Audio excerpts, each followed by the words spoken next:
nkwaniriza ko gwenna akyaje komiddeko ensi Buganda anti munnange ensi Buganda kuno kwe kwaffe nga tukyali mu katabo kaffe Basajja Mivule akakuwandikibwa Solomon Ike Mpalanyi era ng'olunaku lwaleero tutuuse ku mutwe ogugamba nti Mmengeya. Munnange Mivule okuva e Bugerere yadde amaze okutegeera nti yali akoze okusinziira ku bigambo bakadde be bye baayogera naye okumala ebbanga nga lya myezi ebiri emabega.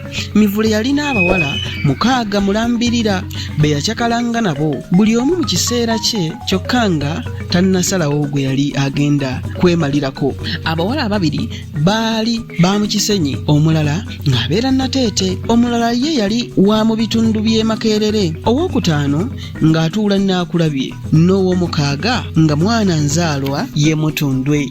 Mivule yali musajja mbagulanyi omukujjukujju gw'otogenda kulaba. Abaana abawala abo bonna yasobolanga okubalimbalimba buli omu n'amukkirizisa nti ye yekka eyamusulanga ku mwoyo ng'olufuba. Mivule yasobola okwesanyusangamu mu biseera bye eby'olweggulo ng'atambula n'abawala abo mu mpalo, naye gye yakoma okubeewa nabo gye baakoma okumulyako ensimbi ze buli omu yabanga n'ekintu ekyasinga okumusanyusa. Ekyo nno kye yasabanga okumukolera okuggyako omuwala omu yekka, naye abalala bonna baali baagala nnyo omwenge omuzungu. Ku ekyo nno Mivule kuyassanga n'ebirala nga buli omu bwe yabanga ayagadde. Mivule bwe yadda okuva e Bugerere yeeyongera bweyongezi mu maaso n'emikwano gye.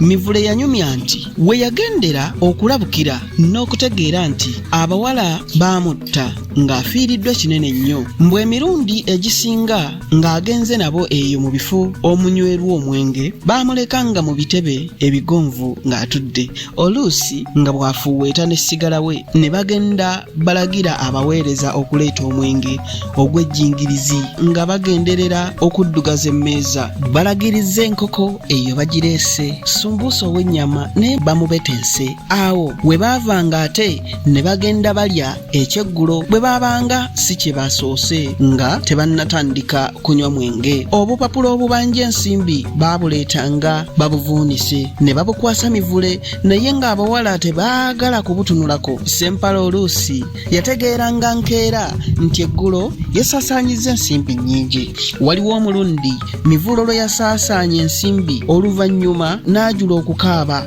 mbwe yatuuka ng'alonda omuwala omu ku abo 1000 be yali nabo asanyuke naye ku wiikendi. Mivule okuva eka okujja e Kampala yajjira mu kabbaasi. Bwe yatuuka ku paaka n'apangisa mangu akamotoka okugenda okunona munneewe Nateete gye yali asula.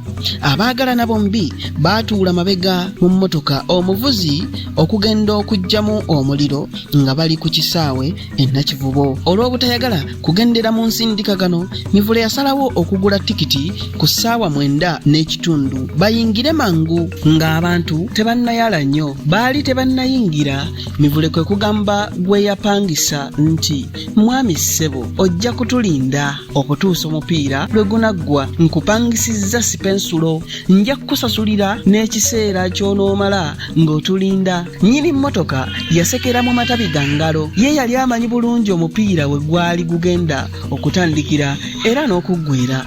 Bw'atyo yazira kulaba nga beevumbye ekisaawe ng'agenda kwenoonyezaayo busente bulala mu bbanga Mivule lye yamugamba okubalinda. Omupiira gwanyuma nnyo era gwatuuse okuggwa ng'enduulu esaanikidde ekisaawe kyonna. Tegwalwa ne guggwa. Mivule ne munne olwali okwessa bati ebweru w'ekisaawe, omuvubuka owa takisi ng'abatuuse, abayise mu bantu abaali bateevuunya ng'obuuka, abatuuse awali emmotoka. Omuwala nga yenna ajjudde enseko ku matama yakyukira Mivule n'amugamba nti omanyi omwami ono muntu omulamu nnyo, ani assaayo ennyo bw'atyo omwoyo okutunona n'okutuwonya okumagamaga n'okulabika ng'ababuliddwa ekyokukola mu bantu abangi bati. Ko nnyini mmotoka nti nnyabo ako kantu katono nnyo ku bantu ab'eddaala ng'eryammwe.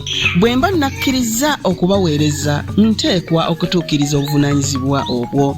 Yabaffe we mbakuumidde wano okuva lwe mwayingidde naye ate okubanonako kinfiiriza ki? Mivule yali ayawukana n'owa mmotoka yamusasula ensimbi nnyingi olw'omulimu gwe yabakolera. Okulaba omupiira eyo yali ntandikwa ya kusanyuka. Abavubuka baali tebannaluba. Obudde bwali bukunira buti ne bayingira mu woteeri mwe baali ekyeggulo eky'ekigagga. Omwo mwe baava ne bessa mu bbaala gwe wamma ne beekola ekigenyi. Omuwala teyamanya kyali mu nsawo ya mukwano gwe ate n'omulenzi naye n'atayagala kwefeebya mu by'ensimbi. Bw'atyo n'aleka munne n'asaba buli kye yali ayagala. Mivule yagiranga n'abuuza munne nti kati kiki ekikubulawo? Ko omuwala nti nedda tewali, ndi bulungi ddiya. Olwo omulenzi n'anyeenya omutwe n'assa kasigala ku mumwa n'ata ekikoomi ky'omukka akasenge konna ne kabanga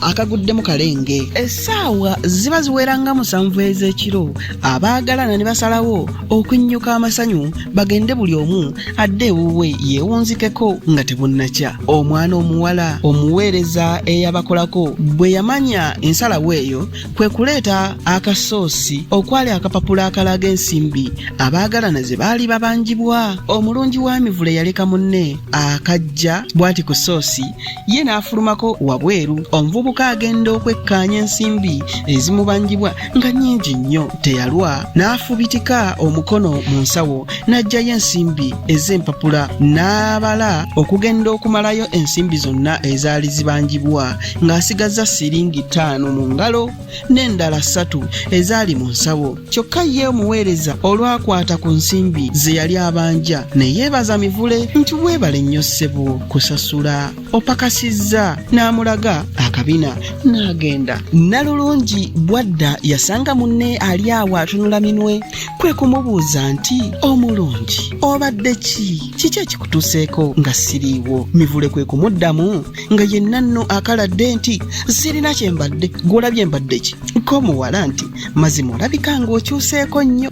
Ko ye nti sirina bukyufu bwonna wabula tukole bwe tuti. Kakati bwe twala zino ensimbi zikuzzeeyo eka nze nina awantu we ŋŋenda okwekoonako ndyoke nzire eka. Omuwala bw'agenda okwanjuliza ensimbi munne z'amuwadde nga ziri siringi 5. Mu kiseera ekyo omuwala n'atunula bubi nnyo. Amangu ago kwe kubuuza munne nti mwami buno obusente kazzi oŋŋambye ompadde bwaki? Ndowooza teweetegerezza ng'obumpa. Nze nga bwe ndi naamu obusente obwo bunkolere kiddala. Mivule kwe kumuddamu nga tomeera nti nnyabo nange saagadde kukuwa nsimbi ntono naye biiru yenjayo okutuusa awo. Omuwala yasaanuula musaanuule. Teyalwa n'asituka n'aduumira omulenzi nti nze tombuulira bya biiru, kyenjagala kunnyongera nsimbi ezintuuse ewaffe ne ze nnaakozesaako enkya ku Sande. Omulenzi yalaba omuwala amuswazaswaza atyo mu bantu kwe kumuwooyawooya n'amugamba nti kyokka naamu ntegedde ndowoozayo. Abalungi nze kandeke nga Mivule awooyawooya omwagalwa we nange nzika ekyaggwe. Tujja kuddingana mu kitundu ekinaddako. Anti munnange ensi Buganda akono kwe kwaffe.